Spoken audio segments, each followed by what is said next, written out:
Games like this are exactly why it's so hard for people to take games like BFBB seriously.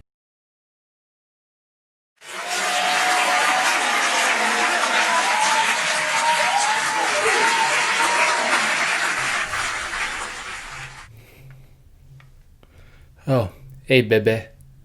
Wanna ride my boat?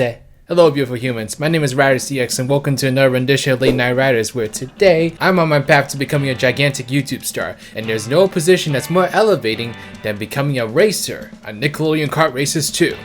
Ah, watch out for the fame leech! Making a sequel to Nickelodeon Kart Racers as an idea is like rebooting Planet Sheen. It just seemed like the craziest idea, and when it was revealed, I was just in disbelief that it was even happening. But the way I rationalized it in my mind is that the first game was such a low budget game that it actually was able to make a profit and justify a second game. But you know what? The idea of a Nickelodeon themed racing game has always been appealing. That's why the first one had any interest in the first place. I still remember making all those videos about Nickelodeon Kart Racers and like having people actually want to watch them. So there's definitely an audience for this game, but I do think the first game really did undervalue the potential of this idea. But when Nickelodeon Kart Racers 2 hit the internet, it actually showed a lot of promise. First of all, there were way more characters on the roster this time around, like Lincoln Loud, An, and Rocco, and so many other new faces. It felt like they were genuinely trying to improve upon the faults of the original by incorporating so many references to so many more Nickelodeon shows. And so I think Nickelodeon Kart Racers 2 does deserve at least an honest look at it. So what exactly is the verdict of this game? In terms of gameplay, there are some small but not really that significant changes to the formula. Somehow it feels even more like a Mario Kart clone. I guess one reason is because it does incorporate a trick system where you're able to pull off some speed boosts if you press the button right before getting off a ramp, but there also is this new feature called the crew members, and I think this feature is actually really cool. So what you do is that you select different characters to be on your crew, and each character actually gives you a different ability, like maybe a speed boost, extra items, invincibility, and so many more abilities that this game has incorporated into the gameplay. It's a very cool way to add some simple strategy in terms of how you set up your kart, and you know what, any strategy that you can incorporate into Nickelodeon Kart Racers 2 is pretty impressive in my opinion. It's also an amazing way to reference so many more Nickelodeon characters in the universe. Though I don't think there's any more franchises that are represented beyond the playable characters, and so these are just characters within the franchises already being represented. But nonetheless, it's a cool feature and it shows us a bunch of faces that we otherwise would not have seen. The characters and track selection themselves are so much better than the first game. I was so shocked to see faces like Cat Dog, Danny Phantom, and Hannah Montana make it into the title, but it just goes to show how much the developers wanted to broaden the appeal of this game. Seeing so many faces from both old and new franchises on Nickelodeon is pretty smart, and it's definitely going to attract more interest to this game than the original could have ever done. The tracks also feel much more vibrant and alive overall. There are more gimmicks in each of these tracks beyond long stretches of slime that absolutely dominated the original. Like the track that takes place in Danny Phantom's Road, for instance, where you have ghost portals that transport you to different parts of the track. You know, just small details like that really helps to bring all these tracks alive. It also made me realize that I'm really not that well versed in my Nickelodeon lore, as there are a lot of tracks that I unfortunately did not recognize, but every single series represented through the characters does have a corresponding track with it, I think. If someone wants to confirm that in the comment section, I'd really appreciate it. Unfortunately, there is one thing Nickelodeon Kart Racers 2 does not improve upon that I'm a little bit agitated was not even addressed over here. The lack of voice acting. All of these characters are still mute, and it's even more noticeable in this game compared to the original just because of the increased representation. I'm seriously starting to think that this is not just a GameMill or Bamtang Games issue.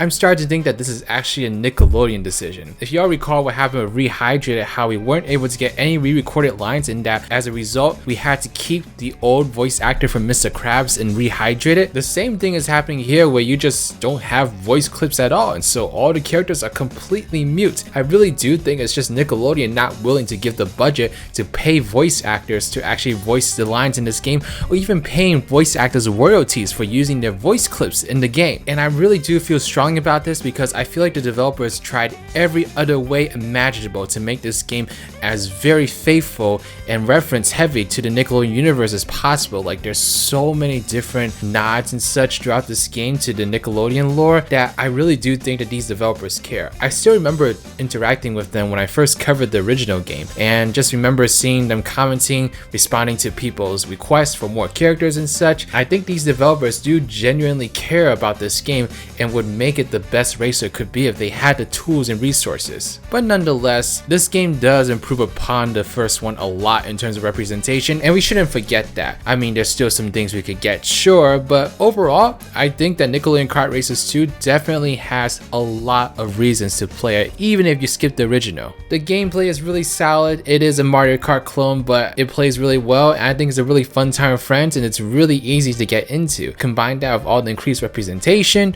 and yeah, I felt like Nickelodeon Kart Racers 2 has a lot to offer for a Nickelodeon fan. You have about half the roster unlocked in the beginning, but playing through the Grand Prix and challenge missions is how you can go about unlocking all the others. I didn't really have a hard time getting through all the challenges and all the Grand Prix to unlock all the characters, and so I really don't think others will either. The game also contains other features such as a battle mode and online play. You can actually play battle mode by yourself in this game, which was something you could not do in the original, believe it or not. I remembered actually having to connect a second controller to test out the battle mode because I wanted to make sure I could cover it in my Nickelodeon Kart Racers review. But I was able to play this by myself no problem, and that was an obvious improvement that they were able to easily make. But the addition of online mode is pretty sweet as well. Unfortunately, I don't know how lively the online mode is going to be because I tried a couple times in terms of trying to find a match and such, and I didn't have much luck, unfortunately. I am aware of some communities forming around this game online on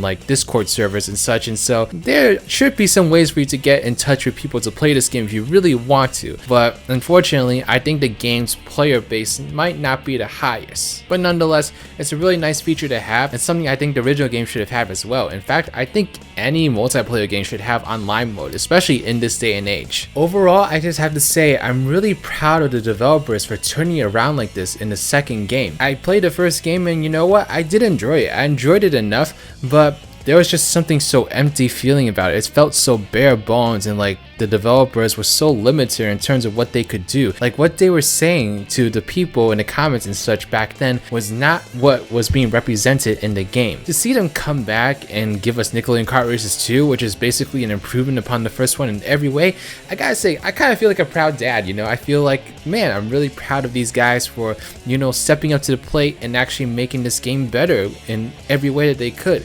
Obviously, there were still a bunch of limitations that kept this game from being the instant classic it could have been. But I think if we're going to get a third game, then I'm really excited about it because this is just such a gigantic step up from the first game. I can't even imagine what they would do for a third game because, man, there's so many more different characters and franchises you can incorporate into the Nickelodeon Kart Racers game. I'm excited. I'm really excited. In fact, I would love to see them try out other genres as well, Maybe a sports mix of Nickelodeon characters or even a party game. I don't know.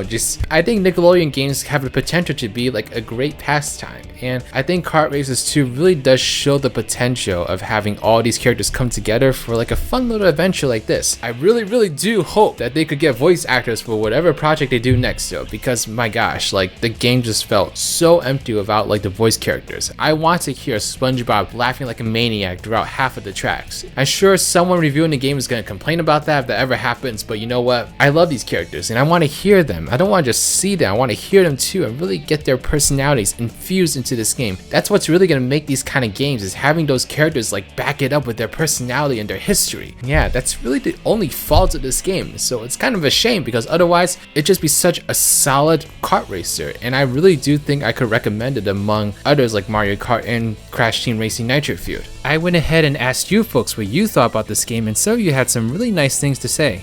It is definitely better than the first game, but it could have more things like Jimmy Neutron characters, not that I care too much about that, and character voice lines, but the game has really nice visuals. I like that there's a lot of playable characters, even the non-playable ones like Toph are nice to see, and I got just amazed to see the Northern Water Tribe and the Airbender Training Island as racetracks. 9 out of 10, they have Korra, Danny Phantom, Squidward, and Zim. How can you go wrong with that? Edit, I really don't get the hate for having JoJo there. I'd pick Ginny above her, but she really isn't that bad. Way better than the first game. Overall, I give give it an 8 out of 10. A major improvement in every way. The addition of the challenges and unlocking of characters and the pit crew members is my favorite thing. Like a lot of other people have said, I just wish it had some voices, but I get there's probably some issues in getting voice clips. I am pleasantly surprised about this game. It has a lot of customizations, characters, cool tracks, and missions. It's way better than I thought it would be. Some of you all weren't shy about being critical of the game though. They really could have made the graphics a bit more appealing. Games like this are exactly why it's so hard for people to take games like BFBB seriously. Better than the first one, but still a bit bad, but at least it's okay now.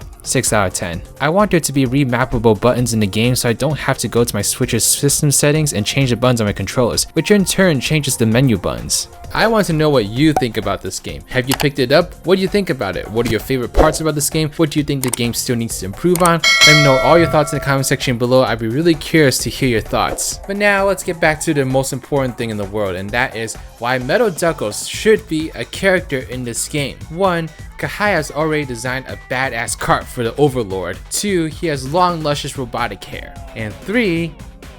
He won't kill ya.